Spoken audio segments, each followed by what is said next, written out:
What's good, Bears fans? Welcome back to BearsMediaCo. Now check this out, Bears fans. We are looking and getting ready for the NFL Combine. And that means the top prospects for the 2024 NFL Draft are on their way to the Indianapolis. So, why not look at a couple players? We've already looked at the 3 tech position for our Bears. Now, just in case Ryan Poles wants to move on or just add some depth or improve on that left side, we're going to look at our offensive tackles, specifically on the left side. Now on the left side, as I said, Braxton Jones has been managing it for the last few years, and as a 5th round pick, he has been doing a very good job. Now, has he been great? I would say not. Now, he has looked good, he's looked bad, he's had injuries, all of that. But would I be angry with Ryan Poles if he said we're not going to add another left tackle? I'd be all right with it. Like I say, he has looked good, and I would say the majority of his reps when he's on the field. Now, of course, he still has problems with the bull rush. And with that, let's just say he can and should improve as time goes on, if he can stay healthy. And that is something that the Bears offensive line desperately needs. Health for an entire season. So let's start it off right after this. So Reggie B, go ahead and roll the promo. Hello, fellow Bears superfans. While we wait for success on the field, we can show our pride off the field with official Chicago Bears gear from Fanatics. Fanatics has everything to reflect your passion. Jerseys, hats, shirts, collectibles, and more. Rep your Bears fandom in style on supporting us here at BearsMediaCo. Show your Bear spirit by clicking our affiliate link in the description or on our website and buying something nice at fanatics.com today.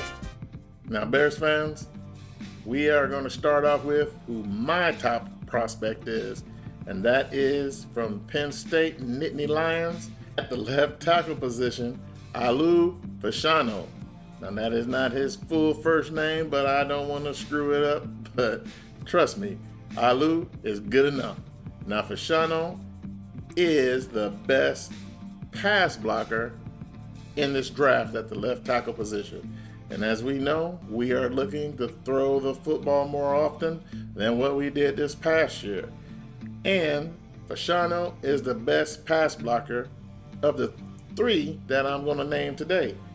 Now, his run blocking is pretty good itself. Now, can't really say nothing bad about it, although he seems to not latch on very well in the run game. But in the passing game, he is definitely one of those guys. Now, measuring in at 6'6", 329 pounds, hey, when the combine gets around, I want to check out his arm length, simply because in the run game, he needs to get his arms on the defenders to get them out of the way. And we've seen that tackles with short arms or guards with short arms don't really do as well when it comes to pass blocking with short arms. So one thing I can say, just by looking at the tape, he's got some fairly long arms, and his technique is pretty darn good for a college player. Now, of course, coming from college, he will need a few, tips from pro level coaching, but I believe with that coaching on our Bears, he can be the left tackle that we've been needing for a very, very long time. Now, number 2 on my list, Joe Alt.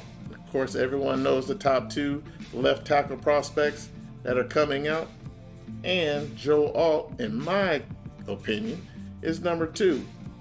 And he is the exact opposite of Alu Fashanu. Now, Joe Alt is a great run blocker.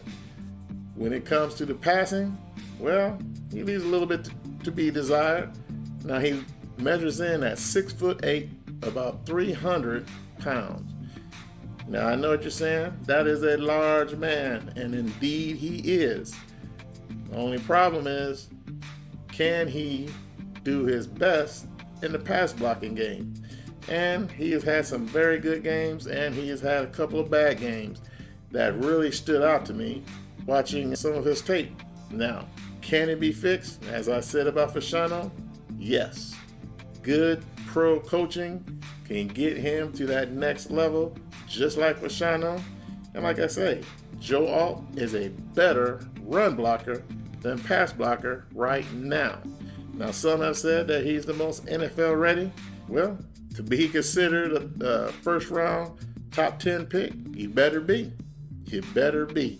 And like I said, Fasciano, great pass blocker, but run blocking, he's all right.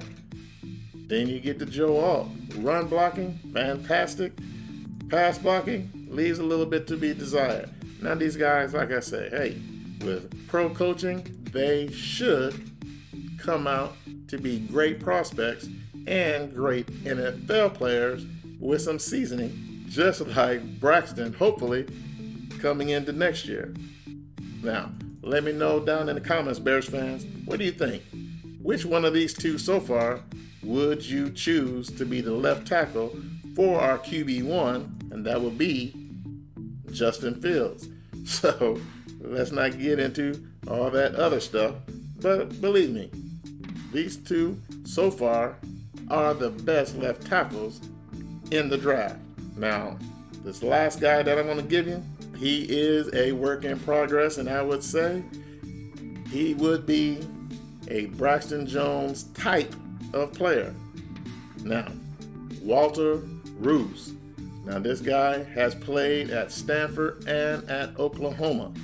At Stanford, he looked pretty good. At Oklahoma, he looked pretty good.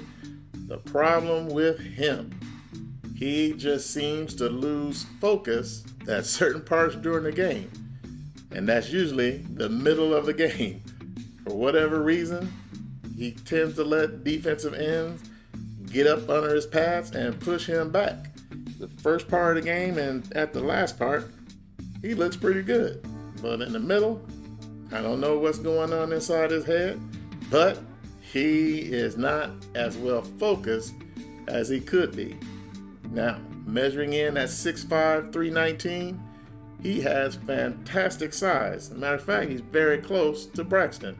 So, as I said, he would be a good backup or someone that we can get probably 5th round or later to come in and, hey, be a swing tackle.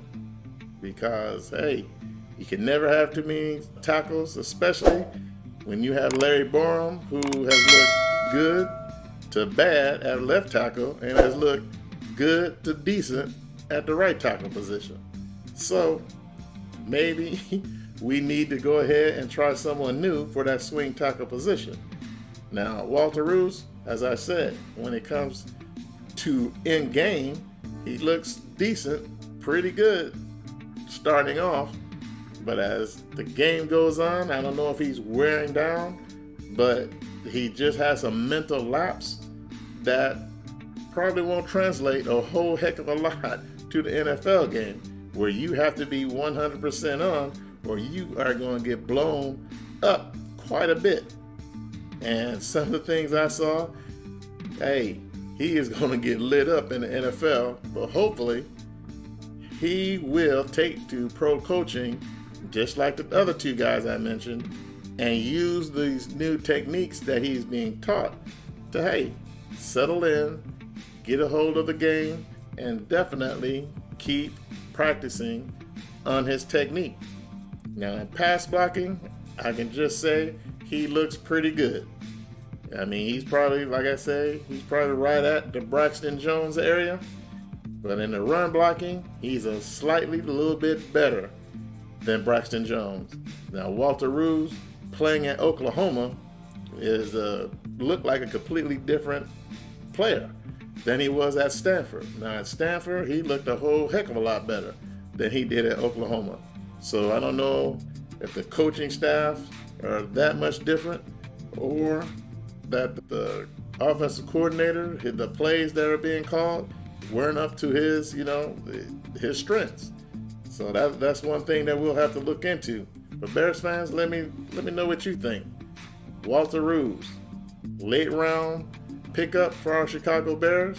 He's got the size, he's got potential, and like I say, he's probably an even match for Braxton Jones. Now, he could be someone that I could say could be a swing tackle, but you never know. We have a whole lot of needs on this team, so we shall see. So with that, Bears fans, I'm going to go ahead and let you go, and I'll see you in the next one. And we here at Bears Media Co. want to say thank you for coming along for this journey. We're sitting at a little over 400 subscribers. We are happy to have you. And so, until the next time, as always, Bears fans, peace.